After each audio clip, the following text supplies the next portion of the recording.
Tara. Ayun, mga kababayan. Dito tayo sa construction supply. Palagay nyo mga kababayan, magkano naman kaya ang babayaran natin dito ngayon? Ay, sakto, nandyan pa siguro. Wala pang lunch time.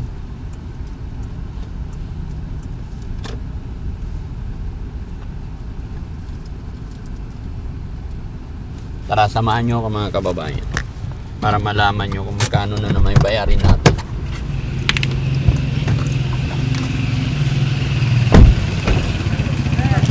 Hello po.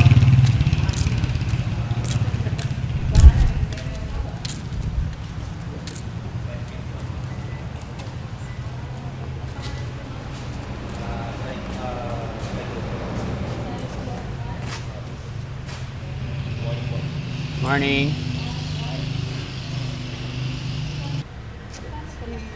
Magkano, boss? 33,000. Okay, 33. Natatakot na ako eh. Kinakabahan ako eh. Hindi kami nakapagbayad ng haran kasi nag-stop yung trabaho. Oo nga po. Nakita ko nga po sa vlog. Kaya, pero salamat, no? 33,190. Sarado na lang po. Ah? Discount na po yung 1. Galing ah.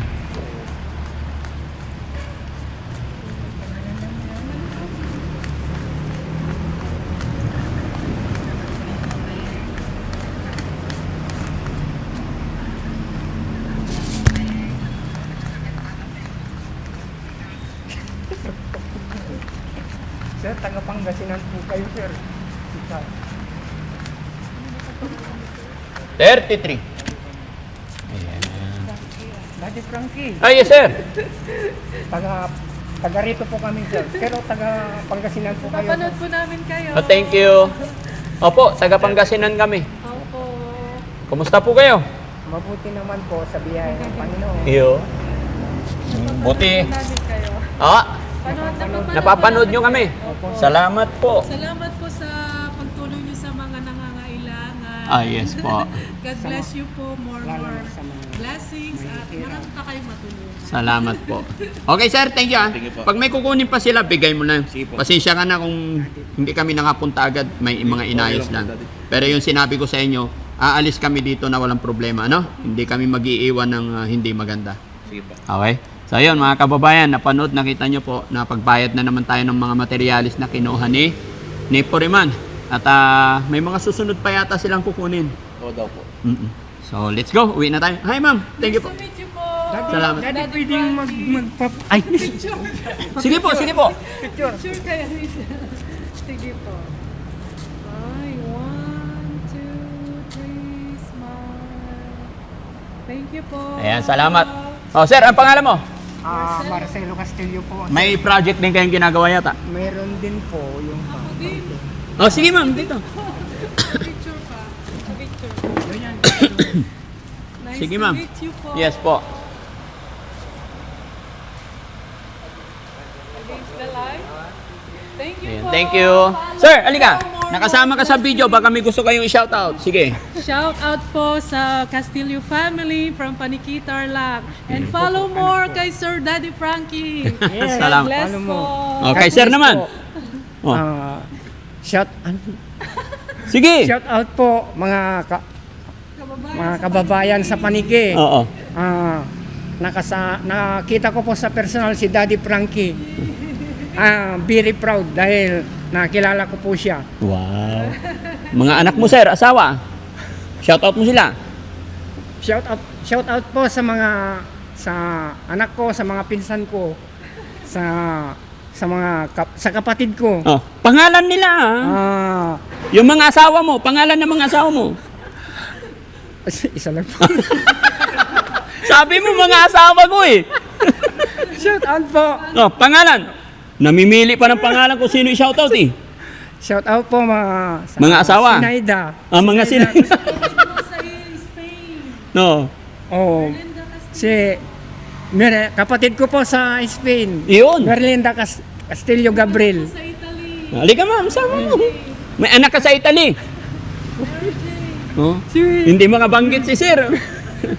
Sige lang, relax ka lang Mary tayo. Jane. Hello, kumusta anak? Shout out po. Nasaan yung anak mong Mary Jane? Nasa Italy. Nasa Italy. Gaano na siya katagal doon? Kuan lang po, mga 5 years pa. 5 years pa lang. Opo, sir. Oh, mapapanood niya to, I'm sure. Oh, sige, ano sasabihin, mensahe mo sa kanya? Anak, stay ka lang dyan, magtrabaho ka lang dyan. Ingat ka dyan. God bless you more. I love you. Iyon. Salamat po. Shoutout sa mga kababayan nating OFW. Mga kababayan natin nasa ibang bansa. Halika, ma'am. Shoutout po sa mga friends ko sa Russia, Moscow. See you soon po. God bless. Ayun. Galing. Thank you so much, ma'am. Thank you po. Sir, thank you po. God bless. So, ayan, mga kababayan, may namit tayong mga followers dito. Kaya binigyan na natin ng pagkakataon para mapag-shoutout din. Sakto, yung anak ni tatay nasa ibang bansa. God bless. Tuloy-tuloy tayo sa video. God bless you din. Salamat! Oh, siya, may napapansin ako ah. Ba't nakapantalong ngayon si Kuya Chano? Na? Ayos ah, binata na si Kuya Chano, mga kababayan. Sagad na yung damit. Ah, sagad na.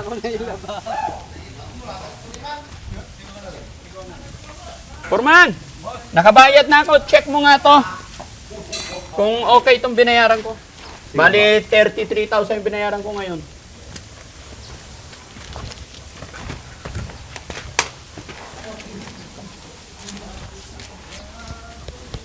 Kung dumarating lahat, ha?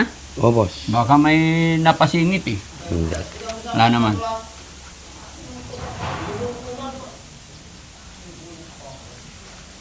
Yung una to na nakuha namin 2 box. Oo. Kasi bagong kuha to eh. Bagong kuha yan. Yung una, yung 2 box na ganyan. Kaya sinali ko ng expander yan. Basta i-check mo lang. O, boss. I-check mo lang. Gusto ko lang baka Drill bit. siguro. Okay to. Yung talim na ginagamit namin. Tapos Purman, sobra yung bubong natin. Ba't ganun? Pati yung mga bakal, ang dami sobra. Dinamay mo yata bubong ni Ansing ah. Yung pinagtabasan yung boss. Eh, may isang buo. Hindi, nabawasan yung boss. Ah. Pero nabawasan yung boss ng isang kanal na mahigit. Di ba mas maganda Purman, susunod na gagawa tayo, nakaplano na pati bubong para walang sobra, walang kulang. No? Yung putol doon, boss, Oh. sinabi ko doon, bakit sobra yung haba ng binigay nyo? 8.8 yun eh. Bakit naging 9.8? Oh. Hindi, hindi. Talagang 8.8 nagawa na yung project eh. Mm. Oh. So, Magawa doon. ang dami pang sobrang bubong mga kababayan eh. Ay, anong tawag nito? Sige, check mo lang lahat. Baka kasi may ano eh. Boss, yan naman si Ansing. Patingin-tingin. Hayaan mo lang. Usapan naman na namin yan na wag muna siyang ano. Kasi ang usapan namin, Foreman, wag muna siyang mangialam dito. No? Wag muna siyang makialam. Kami na lang ni Kuya JJ. Bagamat wala si Kuya JJ ngayon, tayo natin. Ito mga bago sa tapon ko. Okay? O, sige, sige. Salamat. So, yun, mga kababayan, nakapagbayad na naman tayo. Kuya Rizky, itabi mo tong mga resibo, ah. Lahat, iipunin mo kasi pagkatapos ng bahay. Mga magkano tansya mo magagastos natin dito, Foreman? Sige nga. Ito medyo malaki itong expander, boss. Oo. Tapos sa tiles. Oh. Hindi. All in all, palagay mo, mga magkano? Makaabot tayo ng isa, boss. Anong isa? Hindi pwede, ah. Yung mga nauna na, boss. Ah, kaya nga. Baka yan ang abutin, boss talaga. Magkano? 180. Patay tayo dyan. Hindi. Hindi ako naniniwala ang abot yan.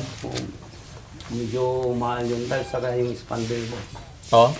Ang mahal yung Mga expander. pintura pa niya. Ha? Pintura, Oo, wire, pintura. pinto. 3 pinto. Mahal ang pinto rito siguro. Oh. Hindi naman. Basta eksakto lang. Sakto lang, boss. Huwag naman nang aabot ng 1M. Tingnan nga natin kung ano. Pero tansya mo? Tansya ko, boss. Lalabas ng... Bakit? Bakit mo nasabi? Oh, simula nung umpisa tayo. Oo, lahat. Basta. Kasi pinapalista ko naman lahat. Kasi yung natitira, medyo malaki. Mas magastos na yung finishing, di ba? Magastos yung finishing. Boss, nakasilip na naman. Yung Hayaan mo lang. tiles, malaki rin yun. Tiles malaki. Oh, mga bowl pa niya. Oo. Mga bowl. Isa lang ang bowl. Oh, isa lang, pero nakakabitan natin ang may ng bowl.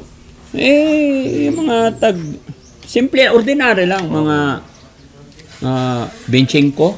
Pwede na. Pwede na yun, boss. Oo, para hindi pangit din tignan. Ibagay natin sa bahay. Kasi commercial to mga kababayan, syempre. No? Ayaw natin na masabihan na pangit yung gawa natin. Kailangan maganda. At saka panghabang buhay na po yan. Sige, Foreman, thank you Oo, boss. Salamat. Sige, thank you, boss. Kinausap ko naman na doon kung ano pang kailangan nyo, kuha lang kayo. Sige, boss. Okay? Wala pa rin ilaw? Wala pa, pero nakaabang na yung mga... Oo. Wala pang ilaw, yung brown pa rin. Mamaya na. May lamo. May ila ulit. Mapasyal kami Kuya Oliver kasi, malapit na. May la. Matapos yung bahay mo. Ito tibalaya. Tinilya road. Wilber, Kaya, napunta kami dito kasi kumustahin ka namin. kuya. Kumusta yung bahay mo? Huwag muna yung Mayla, pag-usapan natin yung bahay mo. Matatapos na, madaling matapos. Madaling matapos. Nagustuhan mo rin ba, Kuya Liban? Kuya. Maganda. Kuya. Ba't kuya? Ang pangalan ko? Kuya. Pisil ka ng pisil ng kamay ko Hindi naman ako si Mayla.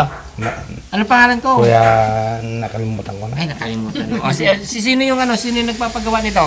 Kuya, ni Daddy Frankie. Sino yung asawa ni Daddy Frankie? Ni Rochelle. Aling Rochelle. Nani Rochelle. Kapatid ni Daddy Frankie. Nakalimutan ko ang pangalan mo.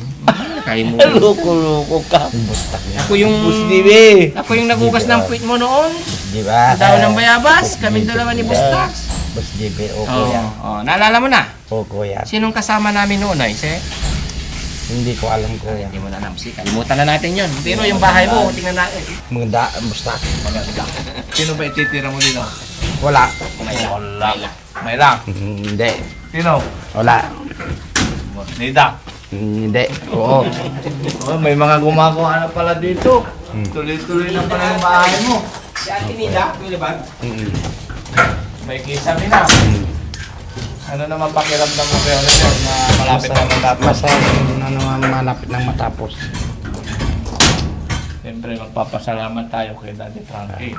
Kuya. Kasi kung hindi dahil sa kanya, walang bahay na ganito. Kuya. Ganda na. Ayun Kuya Oliver, pag natapos na tong bahay mo, ang titira dito, Nanay Ansing, tsaka ikaw. Kapag natapos lahat. Eh paano yung bahay niya doon? Pag wala na yun, dito na siya. Pag wala, nandyan na nga. Naman ninirahan din naman siya dito. Gusto mo dito rin siya manirahan. Oo, kuya. Bakit sinabi niya ba sa'yo na dito manirahan? Oo, sinabi niya. Dito din siya. Dito rin daw naman magpagay. Kasi alam mo, Kuya Pustas, kung ano yung sasabihin mo talaga kay Kuya Oliver, hindi naman talaga sinusunod niya. Si Kuya Oliver kasi mga kabayan, masunurin kung ano yung sinabi mo sa kanya, yun ang gagawin niya. Yun ang ginaganda kay Kuya Oliver. No? Eh paano? Pag nag-asawa ka na? Wala pa naman ako. Eh paano nga lang pag dumating time na nag-asawa ka? Talagang ganun na, kuya. Dito pa rin si Nanay Ansay? Hindi pa. Hindi. Hindi naman siguro papayag yung asawa mo. No, kuya. Oo, di ba? Ito, kasya naman. Ay, kasya. Talaga ipipilit niya talaga. Ay, paano? Si Kuya JJ, pag dito rin, okay lang din. Oo, kuya. Oo, mabait na kapatid naman. Pero sino bang nag-suggest na tumira dito? Nanay Ansing o ikaw? Hindi siya, kapag sinabi niya na pwede na dito manirahan, matutulog dito kung gusto niya. Suggestion pala ni Nanay Ansing. Ayun nga, kung gaya ng sabi ko kanina, kung ano yung sinabi mo kay Kuya Oliver, sunod-sunuran lang naman. Yung paulit-ulit niyang sinasabing Ate Mayla, yun talaga yung dati niyang girlfriend. Girlfriend. Ang tanong, dalaga pa ba si Ate Mayla hanggang ngayon? Talaga pa siya yata, hindi ko alam. Updated po siya mga kababayan. Alam niya po yung buhay ni Ate Mayla kasi yun talaga nung nandun si Kuya Oliver sa bahay ni Daddy Frankie, dalawa yung kasi naging ex niya. Si Ate Shirley tsaka ni Ate Mayla. Pero ngayon, never na nang binabanggit si Ate Shirley. Laging bukas ng kanyang bibig, Ate Mayla. So, kumusta naman si Ate Mayla? Hindi ko alam. Yun lang, hindi niya alam. Hindi ko alam kung nasan siya eh. Pero, umuwi pa rito. Hindi ko alam na. Pwede kang ano, Kuya Oliver, manawagan kung sakaling mapapanood niya yung video to na sabi mo sa kanya na hanggang ngayon ay mahal mo pa rin. Mahal mo pa rin ba talaga siya? Hindi ka naman kami mag-shota eh. Wala lang. Nagugustuhan mo lang. Oo, Ba't di ka ba hindi ka ba nagtapat sa kanya noon nung ano? hindi. Hindi. Dinay mo, nung nakaraan sabi mo ex mo, ano ba talaga? Wala lang. Oh, bakit banggit ka ng banggit sa kanya? Ikaw ah. Anong ako? Nakikita mo si Boss Tax dito?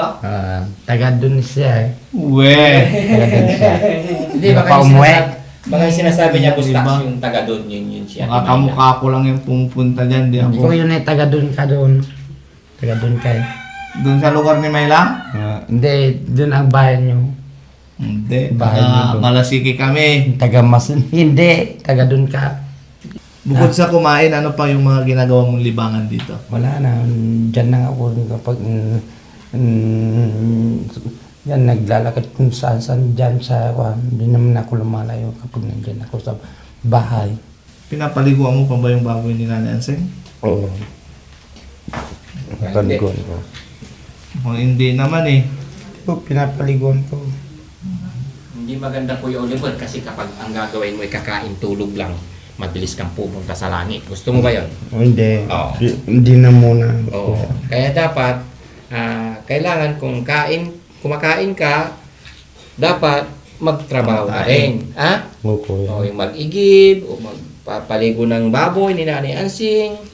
Bakas ang ginagawa mo kay Oliver, kain tae lang ha. Hindi naman kuya kapag may ginagawa. O, tulong-tulong ka Tatrabaho kay- din ako. Oh, very good. Tulong-tulong ka. Kahit dito, pwede kang tumulong. Sabi mo kay Puriman, anong dapat kong gawin? Magwawalis ako. Di ba? Ganon, ha? Okay. O, dito, may nakita ka nakakalat dyan ng mga bakal, iligpit mo. Para ma-exercise ka, ha? Okay. Kasi alam mo, Kuya Oliver, bahay mo to. Hindi bahay ng ibang tao. Ito yung bahay mo na mula ngayon hanggang sa wakas, hanggang magkaroon ka ng apo, anak, dito na sila titira. Ha? Oo, kuya. O, alagaan mo kasi ito yung ipinamana ni Daddy Frankie sa'yo at yung mga ibang sumusuporta sa'yo. Okay? Oo, kuya. Huwag kain tulog lang, ha? Oo, kuya. Para hindi ka mabilis pumunta ng langit. Oo, kuya. Laki na ng tiyan mo, o buntis. Tinan mo! Busog na ako. Kaya pagkatapos ng bahay mo, Kuya Oliver, ang gawin mong libangan, paggawa ng bata para may Hindi ko alam. Ha? Hindi ko alam. Oo. Eh siyempre, wala kang ginagawa. Oo. Lakad-lakad lang. Eh kung matapos tong bahay mo, kung sino yung magiging asawa mo, yun ang gawin mong libangan para magkaroon ka ng dalawang anak. Tama? I-suggest mo kay Daddy Frankie kung saan mo ilalagay dyan sa sala mo yung TV, yung Dito. altar. Saan may lalagay? Saan Diyan lalagay? po. Dito yung Diyan. altar. Eh, yung kama. Diyan. Dito naman. Ay, sopa. Diyan. So pa, tiris yan. Iris. Yan. Meron ding ano, no? Oh, pwede rin. Maglalagay ka rin ba ng upuan doon? Kuya Oliver? Ah? Maglalagay ka rin ng upuan doon? Meron Oo, kuya. lang. Haba. Dito, no? Oo, kuya. O yung Ludoro, saan mo ilalagay? Diyan sa likod. Meron na dun eh. Meron na. Tama dyan ang sopa para pag pumasyal si Ate Nida, komportable ba? Saan yung TV mo? TV. Diyan. Anong ulam nyo? Nagluto? Sigang. May, bigas nyo, meron pa? Wala na, umutang na nga kami. Bakit kayo saan kayo mutang? Sa tindahan mo. Patay ah. Di ba nung bago tayong maghinto, kabibigay lang na isang sako? Asan na yun? Naubos yun po. Naubos? Oo. Malakas pala kayo kumain. 10 kami. Ha? 10. Sige. Sige, magbibigay ako pambigas. Sige po, thank you. Pandagdag sa ulam. Thank you. Kasi mga kababayan, sabi ko naman sa kanila, kasi ito, pakyawan na to. Pero hanggat nandito ako, sinasagot ko yung bigas para makabawas kay Foreman. Kasi nakikita ko naman tutok yung kontrata niya. No? Ganun lang. Bawi-bawi lang tayo. No? Sabi nga nila, pagka ikaw mapagbigay, uulanin tayo ng blessing. Kaya sa lahat po ng nakakapanood ng video ito, alam ko maraming magtataka na naman bakit pinagpatuloy. Ipagpaumanhin at pagpasensyaan nyo na po. Isipin na lang po natin is si Kuya Oliver, si Kuya JJ. At higit sa lahat, ang pinakamaganda doon, humingi naman na ng sorry si Nanay Ansing sa atin. At yun, nakiusap lang ako sa kanya na hayaan na lang muna niya kami dito ni Kuya JJ at saka ni Kuya Oliver, pansamantala. So, pag natapos na siguro, hindi naman natin siya pwedeng itakwil mga kababayan kasi siya yung nag-aalaga kay Kuya Oliver. So, bahala na po sila. Ang importante, itinuloy natin, ibinigay natin yung nararapat para kay Kuya Oliver. Kaya sana mga kababayan, mga kabarangay, unawain na lang natin. Pagpasensyahan pa rin natin. Sabi nga nila, kung ang Panginoon nga nagpapatawad, tayo pa kaya. Kaya maraming salamat mga kababayan. Sana nagustuhan ninyo po. Sana natuwa kayo sa update natin sa bahay na ito. At sana loobin ng Panginoon na maging maayos at matapos na wala nang magiging problema sa bahay ni Kuya Oliver. Maraming salamat po. God bless po.